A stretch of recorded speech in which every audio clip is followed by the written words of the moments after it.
Spin নয়, পেসারদের উপর আস্থা রেখে কৌশল সাজালে পাকিস্তানের বিপক্ষে জয়ের সম্ভাবনা বাড়বে বাংলাদেশের।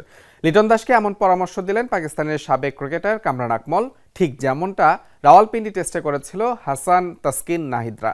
সেই সাথে আগে ব্যাট করলে 180 রান করলেই লড়াই করা সম্ভব বলছেন কামরান। শ্রীলঙ্কা আবারও রপ্তানিতে শীর্ষে। কদিন আগের কথা, রাওয়ালপিন্ডিতে পাকিস্তানের বিপক্ষে ঐতিহাসিক টেস্ট জয় করে দেশে ফিরেছিল বাংলাদেশ দল। সেই বাংলাদেশ দল এবার টি-20 সিরিজ খেলতে এসে প্রথম ম্যাচে বড় হারে অনেকটাই ব্যাকফুটে। তবে পাকিস্তানের সাবেক ক্রিকেটার কামরান আকমল দিলেন বাংলাদেশ দলকে জয়ের ফর্মুলা।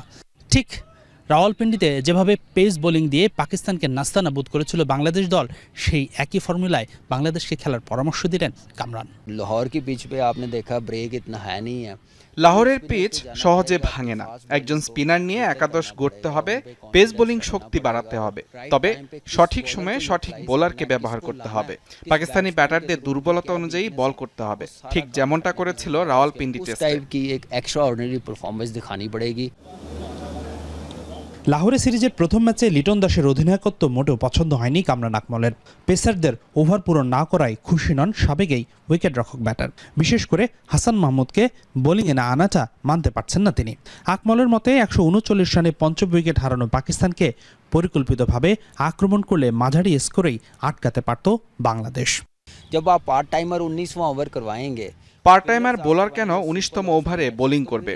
1-2টা বল তো যে কেউ বাউন্ডারি মেরে দেবে। অধিনায়কের হাতে অনেক অপশন ছিল, শরীফুল, হাসান, সাকিব সবারই ওভার বাকি ছিল। আমি বলবো পাকিস্তানকে 160-70 রানের মধ্যে আটকাতে হবে বাংলাদেশকে। লিটনের ভুলেই রান হয়েছে 200। लास्ट के ओवर फास्ट बॉलर्स करें। দ্বিতীয় ম্যাচে বাংলাদেশের ঘুরে দাঁড়ানো সম্ভব বলে মনে করছেন 3 আকমল ভাইয়ের মধ্যে সবচেয়ে বড়জন। আগে ব্যাটিং করলে টপ অর্ডারের যে কোনো একজন বড় স্কোর করলেই 170 থেকে 80 রান তুলতে পারবে বাংলাদেশ। আর সেটা হলেই পাকিস্তানের সাথে লড়াই করার মতো রসদ হবে টাইগারদের, বলছেন কামরান। पहले बांग्लादेश को ये सोचना चाहिए 170-180 रन बनाए अगर पहले बैटिंग करते हुए। আগে ব্যাট করলে বাংলাদেশকে 170 থেকে 80 রান করতে হবে। পাকিস্তান আগে ব্যাট করলে তাদের 175 রানের মধ্যে বেঁধে ফেলতে হবে, তখনই সুযোগ আসবে।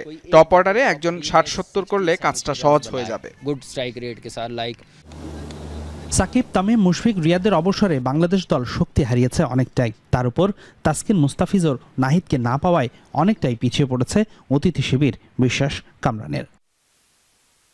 হাসিনুর রহমান, যমুনা স্পোর্টস, লাহোর, পাকিস্তান।